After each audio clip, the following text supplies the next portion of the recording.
जय हिंद दोस्तों। तो चलिए आज बात करते हैं कॉन्ट्रैक्ट के अंतर्गत। कॉन्ट्रैक्ट जो हमारा कॉन्ट्रैक्ट सेकंड पार्ट है तो सेकंड सेमेस्टर का, तो उसमें हम देखेंगे गिरवी एक है। गिरवी टॉपिक, गिरवी क्या होता है, प्लेज जिसको बोलते हैं। तो जैसे साधारण आम तौर पर आपने गिरवी सुना होगा कि जैसे कोई गहने गिरवी रख देता है या खेत गिरवी रख देता है, तो ऐसे आपने गहने वगैरह गिरवी रखने का ऐसा फैमिली में अपने सुना होगा ये गिरवी शब्द। तो वो जानते हैं हम लॉ के अंतर्गत गिरवी शब्द क्या है और गिरवी कौन कर सकता है और गिरवी के लिए सक्षमता क्या क्या है, गिरवी के लिए आवश्यक तत्व क्या क्या है। तो चलिए बात करते हैं गिरवी। देर न करते हुए गिरवी का परिचय जान लेते हैं। गिरवी क्या क्या है। एक गिरवी वस्तु जिसे पणयम भी कहा जाता है। गिरवी को क्या कहा जाता है, पणयम भी कहा जाता है।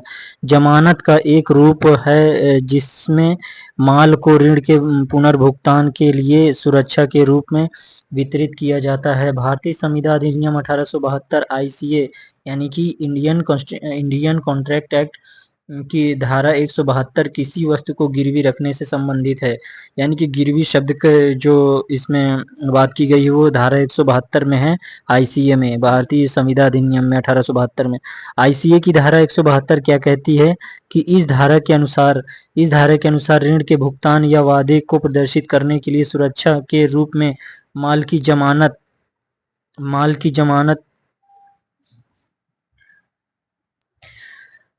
तो चलिए देखते हैं आईसीए की धारा 172 के तहत। आईसीए की धारा जो 172 है उसमें क्या बताया गया है कि ये जो हमारा कॉन्ट्रैक्ट अधिनियम है, तो उसके तहत देखिए क्या है कि इस धारा के अनुसार ऋण के भुगतान या वादे को प्रदर्शित करने के लिए सुरक्षा के रूप में माल की जमानत देने को गिरवी कहा जाता है।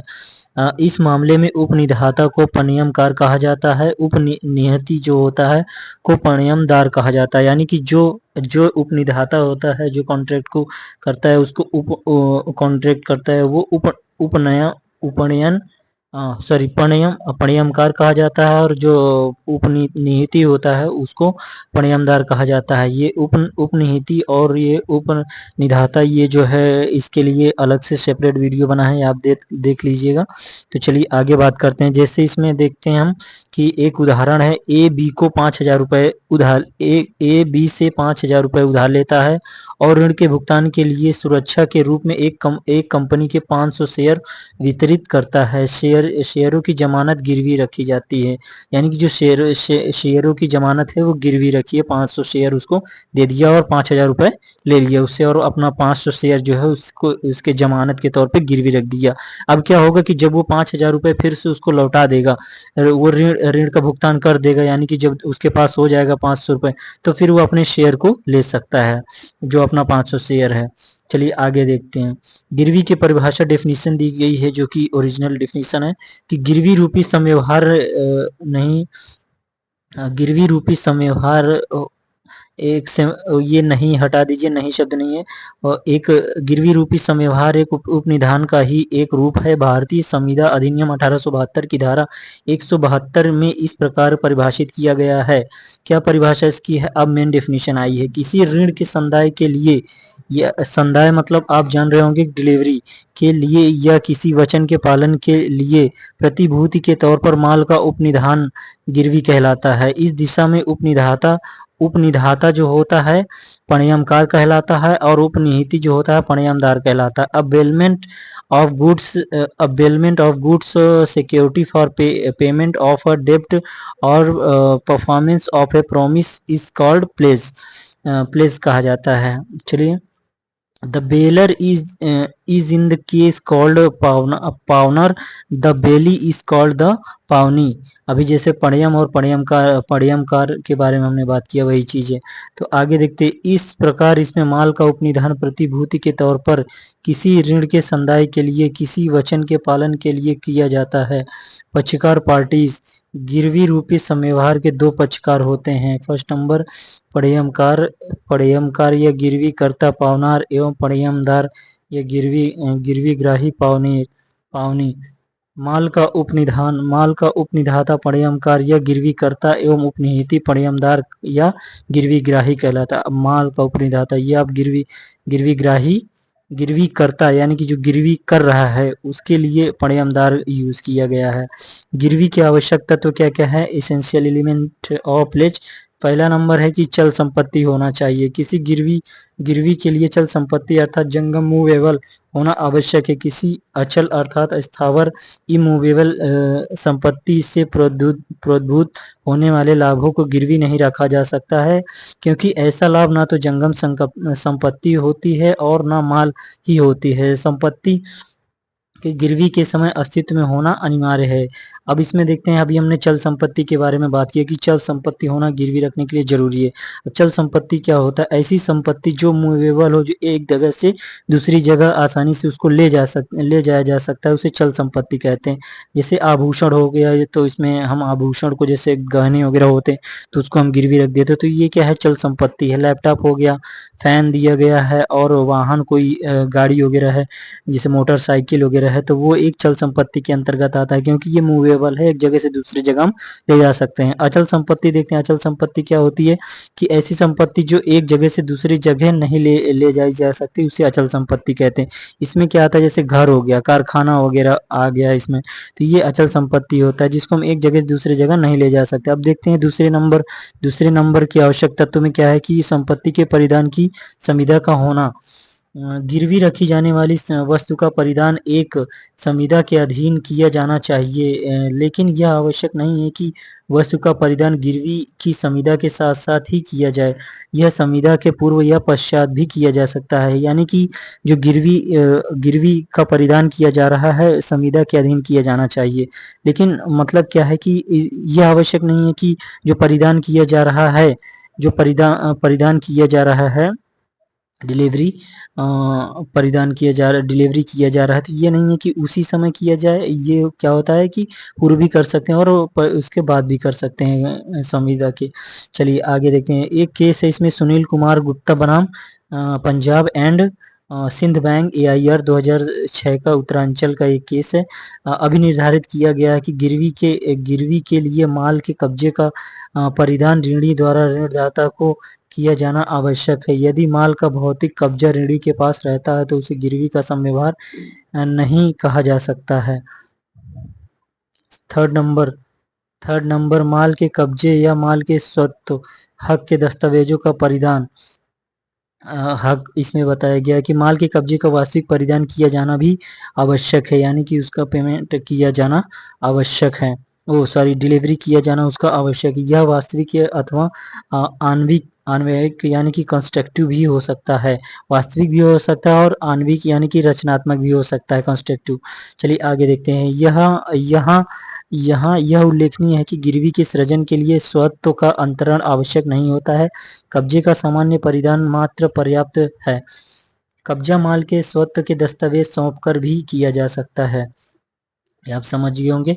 गिरवी के लिए माल के कब्जे का परिधान ऋणी द्वारा ऋणदाता को किया जाना आवश्यक है। यदि माल का भौतिक कब्जा ऋणी के पास ही रहता है तो उसे गिरवी का समव्यवहार नहीं कहा जा सकता है। सुनील कुमार गुप्ता ये केस वही केस में बताया गया है, इसमें वही केस का एक भाग है। अब एक केस है कि मोरवी मर्केंटाइल बनाम यूनियन ऑफ इंडिया AIR 1965 बनाम, यानी कि वर्सेस एक तरफ मोरवी मर्केंटाइल बैंक है, एक तरफ क्या है? यूनियन ऑफ इंडिया है। इसको कहते हैं कि 1965 में एक बैंक ने 3 रेलवे रसीदों पर जो बैंक के नाम से प्रस्तांकित की गई थी 20,000 रुपए का ऋण दिया। वस्तुएं जिनका मूल्य 35,000 रुपए था रेलवे द्वारा खो गई। बैंक ने वस्तुओं के हानि के लिए रेलवे के विरुद्ध दावा किया। उच्चतम न्यायालय ने अभी निर्धारित किया कि बैंक पूरा धन पाने का अधिकारी है, क्योंकि बैंक के पक्ष में रेलवे रसीद के प्रस्तांकन से दिया गया धन गिरवी के समव्यवहार को या गिरवी की परिभाषा को पूर्ण करता है। यानी कि अब तो उसको देना पड़ेगा बैंक, यानी कि बैंक वो प्राप्त कर सकता है, रेलवे को उसको देना पड़ेगा, क्योंकि रेलवे रसीद के प्रस्तांकन से दिया गया धन था वो गिरवी के, जो कि समव्यवहार को पूरा करता है, प्रस्तांकन किया गया था उसमें। ये अब उपनिधान में देखिए है एक तत्व हमें आता है कि गिरवी रखे गए माल की जमानत होनी चाहिए, इसलिए माल का वितरण चाहे वास्तविक, प्रतीकात्मक या रचनात्मक हो, गिरवी के लिए आवश्यक है। ये वही ये मौरवी मर्केंटाइल बनाम भारत संघ 1956 में केस था। उच्चतम न्यायालय ने माना कि पणयम बनाने में गिरवी रखी हुई संपत्ति का वितरण आवश्यक तत्व है। वितरण होना उसके लिए आवश्यक तत्व है, लेकिन वितरण एवं अधिदाय को एक साथ देने की आवश्यकता नहीं है और अधिदाय के बाद वितरण द्वारा एक गिरवी को पूरा किया जा सकता है। मतलब एक उसके कॉन्ट्रैक्ट होने के बाद भी इसको पूरा किया जा सकता है। सुरक्षा के रूप में माल का उपभोग। सुरक्षा के रूप में माल का उपभोग, माल की जमानत सुरक्षा के रूप में की जानी चाहिए, यानी कि माल की जो जमानत है वो सुरक्षा के रूप में की जानी चाहिए। सुरक्षा का उद्देश्य क्या? सुरक्षा ऋण के भुगतान या वचन के प्रदर्शन के लिए होनी चाहिए। जो सुरक्षा है वह ऋण के भुगतान और वचन के प्रदर्शन के लिए होना चाहिए। विशेष संपत्ति में क्या होता है? गिरवी के अंतर्गत केवल पणयमदार के पास एक विशेष सुरक्षा होती है। सामान्य संपत्ति गिरवी रखने वाले के पास रहती है और ऋण के निर्वहन पर पूरी तरह से उसके पास रहती है। जो क्या होता है कि जो विशेष सुरक्षा होती है तो वो किसके पास रहती है? जो पणयमदार होता है केवल उसके पास रहती है। और सामान्य संपत्ति किसके पास रहती है? गिरवी रखने वाले के पास में रहती है। जो गिरवी रखता है उसके पास सामान्य संपत्ति होती है। उच्चतम न्यायालय द्वारा यह तय किया गया कि पणयमदार गिरवी में सशर्त सामान्य संपत्ति का हित भी रखता है। शर्त यह है कि उस सामान्य संपत्ति को केवल गिरवी की बिक्री के लिए लाए जाने की स्थिति में ही पारित कर सकता है। माल क्या है? गिरवी की विषय वस्तु ऐसी वस्तुएं हैं जो वास्तविक, प्रतीकात्मक या रचनात्मक वितरण में सक्षम है। माल क्या होता है? जो गिरवी जैसे हम कोई वस्तु रख रहे हैं तो वो कैसी होनी चाहिए? वास्तविक भी हो, प्रतीकात्मक भी हो सकती है और रचनात्मक वितरण में सक्षम हो, उसको हम माल कहते हैं। किसी भी प्रकार की मौजूदा वस्तुएं, दस्तावेज या व्यक्तिगत मूल्यवान वस्तुएं गिरवी रखी जा सकती है। मौजूदा वस्तुएं हो गया, दस्तावेज हो गया, व्यक्तिगत मूल्यवान वस्तु कोई है तो उसको गिरवी रखते हैं। तो ये माल के अंतर्गत आता है, माल बोला जाता है। गिरवी करने के लिए सक्षम व्यक्ति कौन होता है? उसमें कौन गिरवी कर सकता है? साधारणतः गिरवी केवल चल संपत्ति के स्वामी, ऑनर को ही द्वारा ही की जा सकती है या उसकी सहमति से उस व्यक्ति द्वारा की जा सकती है जिसके पास माल का कब्जा है। लेकिन निम्नलिखित व्यक्तियों द्वारा भी गिरवी किया जा सकता है। पहला, व्यापारिक अभिकर्ता। व्यापारिक अभिकर्ता देखते हैं द्वारा भारतीय संविदा अधिनियम 1872 की 178 के तहत, धारा 178 के तहत व्यापारिक अभिकर्ता जिसके पास स्वामी की सहमति से माल का कब्जा या माल के स्वत्व यानी कि हक, उसका दस्तावेज हैं, वह व्यापार के साधारण अनुक्रम में सद्भावना से माल को गिरवी रख सकता है। यानी कि जिसके पास यानी कि स्वामी की सहमति है, जैसे अगर किसी ऑनर ने उसको कह दिया या सहमति जता दी तो वो क्या कर सकता है कि वह उसको गिरवी रख सकता है, उसके माल को, स्वामी के माल को। तो इसमें व्यापारिक अभिकर्ता का इसमें सहारा लिया गया, बताया गया है कि ऑनर तो कर ही सकता है, उसके अलावा भी व्यापारिक अभिकर्ता भी गिरवी रख सकता है। शून्यकरणीय संविदा बायोडेबल कॉन्ट्रैक्ट के अंतर्गत माल का कब्जा प्राप्त करने वाले व्यक्ति द्वारा जब किसी व्यक्ति ने शून्यकरणीय संविदा के अंतर्गत माल कब्जा का प्राप्त कर लिया है तो ऐसी संविदा का खंडन नहीं हुआ है, तो धारा 178A के अनुसार उस व्यक्ति द्वारा ऐसे माल की गिरवी वैध होगी। यानी कि जैसे शून्य और शून्य करनी, हमने संविदा में बताया था कि अगर संविदा है तो वो शून्य करनी नहीं होगा अगर संविदा के अंतर्गत है। तो वही चीज है। गिरवी ग्राही या पणयमदार जो होता है तो धारा 179 के अनुसार जहां की वस्तुओं को प्रतिधानी कोई व्यक्ति ऐसे माल को गिरवी रखता है जिसमें वह केवल परिसीमित हित लिमिटेड इंटरेस्ट रखता है, वहां गिरवी उस हित की सीमा तक वैध होती है। सीमित लिमिटेशन भी है इसमें। चलिए, ये हो गया। आज हमने जाना कि गिरवी क्या होता है, गिरवी के अंतर्गत हमने जाना क्या क्या आवश्यक तत्व है गिरवी के, और उदाहरण सहित हमने जाना। तो I hope you like this video. Thank you so much.